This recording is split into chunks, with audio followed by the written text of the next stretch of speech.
Hello student. So let's see that is the bones of the thorax. So thorax, it is the osteocartilaginous cavity which present the various visceral organ, and it provide the support and protection to that the organ. This thoracic cage, it is not the static but it is dynamic, and it moves into that the various joints, increasing and decreasing the various diameter of the cavity for extremely important the process of the respiration. Then so in the thoracic cavity or the thoracic cavity, it is made by anteriorly on the median side, that is the sternum. Then anterolateral side, it is made by the 12 pairs of the ribs, and posteriorly it is made by the vertebral column. So let's see the details of the bones of the thorax. So here you can see that is the bones of the thorax. That is, it should be protected the various visceral organ which is present into that the thoracic cavity. The bones of the thorax that consist of, that is the sternum, here that is the 12 pairs on the both side, lateral side, that is the ribs, and posteriorly that is the 33 pairs of the vertebra column. So here you can see on the posterior side. So in the another diagram, again you can see this is the human skeleton, and that is the thoracic cavity, this one. So here in this thoracic cavity, that is anteriorly median side, that is the sternum is present, and lateral to it, that is the costal cartilages are present on this lateral side. So here, so that is the 12 pairs of the ribs, it should be forming the greater part of the thoracic skeleton. Then the ribs are, these are the ribs, and these are the dark color, that is the costal cartilages. So the ribs are the bony arches arranged one below to the other, and the gaps present between that the two ribs, it is called the intercostal spaces, and these spaces are deeper in front than the behind. Then the ribs are placed obliquely, the upper ribs being more oblique than the lower rib. Then the length of the rib, it increases from the first to that the seventh, and then gradually it decreases that the length.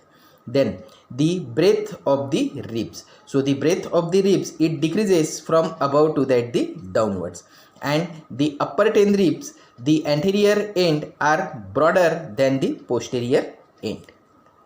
Then the first 7th rib, that is the first, second, third, fourth, fifth, sixth and 7th.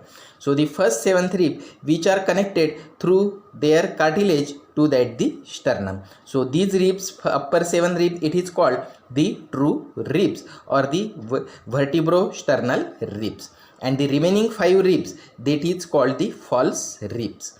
And out of this, that is the cartilages of the 8th, 9th and 10th rib, they are joined to the next higher cartilage, and these ribs are known as the vertebrochondral ribs. And the anterior end of the 11th and the 12th rib are free, and that is why that is called the floating ribs or the vertebral ribs. Then the first 2 and the last 3 ribs have the special features, and they hence they are called the atypical ribs. And 3rd to 9th rib, that is the 3rd to 9th rib, they have the same features, so that is called the typical ribs. So let's see the details of the ribs. So here that is the typical rib, that means from 3rd to 9th rib, that is the typical rib. So let's see that is the features of the typical rib.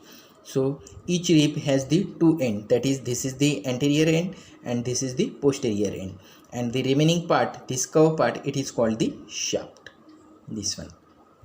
And this shaft have, that is this is the upper border and the lower border, and these 2 surfaces, that is the outer surface and this is the inner surface, this one.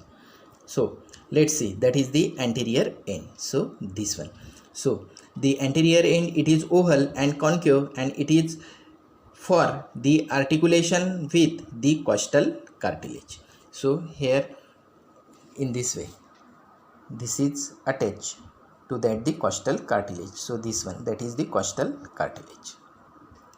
Then that is the posterior end, or this is called the vertebral end. Because of this, it is attached to that the vertebra. So here in this way, this one. So the posterior end, it have the features, that is the head. So that is the head has the two facets. So this is the head, here you can see, and it can have the two facet. So this one, and these two facets, they are separated by the crest. So this one. Then the lower or the larger facet, so this is the larger or the lower facet, it articulates with the body of corresponding vertebra, while that is the upper or the smaller facet, it articulates with the next higher vertebra. Then that is, this is the neck. So this one. So the neck lies in front of the transverse process of this own vertebra, and it has two surfaces, that is, this is the anterior surface and this is the posterior surface, and that is the two border, that is the superior border, this one, and inferior to it, that is the inferior border. Then that is the anterior surface. So the anterior surface of the neck, it is smooth, and posterior surface, it is rough. So this one. The superior border, or that is also called the crest of the neck, which is very much thin, and inferior border, that is rounded. Then the tubercle. So this one. So the tubercle, it is placed on the outer surface of the rib at the junction of the neck and the shaft. So this is the shaft and this is the neck. So junction of that is the neck and the shaft, that the tubercle is present. So this one. Then its medial part, which is articular. So this one. This is the articular part, and it forms the costo-transverse joints with the transverse process of corresponding vertebra. And the lateral part, it is non-articular. Then let's see, that is the shaft. So this one. So the shaft, it is flattened so that it has two surfaces. This is the outer surface and this is the inner surface, and the two border, that is the upper border, and below to it, that is the lower border. Then shaft, it is curved with its convexity outwards, and it is bent at the angle which is situated 5 centimeter lateral to that the tubercle. So here, that the angle of the rib, and it is 5 centimeter from that the tubercle. Then the outer surface, so this one. So the outer surface, it is the directed downwards and laterally, and the inner surface. The inner surface, it is smooth and covered by the pleura, and this surface, it is marked by the ridge. So here you can see, that is the ridge.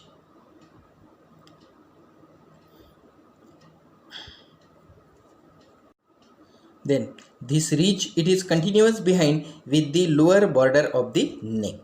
Then the costal groove that lies between this ridge and the inferior border. So this one, here you can see, that is the costal groove. Then the costal groove, it contains the posterior intercostal vessel and the intercostal nerve. Then the upper border. So this one. This is the upper border. So the upper border, it is thick and has outer and the inner lip. The ossification of the typical rib. So the typical rib, that should be ossified from the primary center and the 3 secondary center. So the one primary center for the shaft, which appears near the angle. So here, at about the 8th week of the intrauterine life, and the 3 secondary center, that is one for, that is the head and 2 for, that is the tubercle, which appears at about 16th year and unite with the rest of the bone at the 25 years. So that is the ossification. So the attachment and the related with that the typical rib. So that is the crest of the head. It provides the attachment to the intra-articular ligament of the costovertebral joint. So here this one. Then anteriorly, that is the head, it provides the attachment of the radiate ligament. So here you can see that is the radiate ligament, this one. Then the neck. So that is the anterior surface of the neck, it is covered by the costal pleura. So this area that is covered by the costal pleura.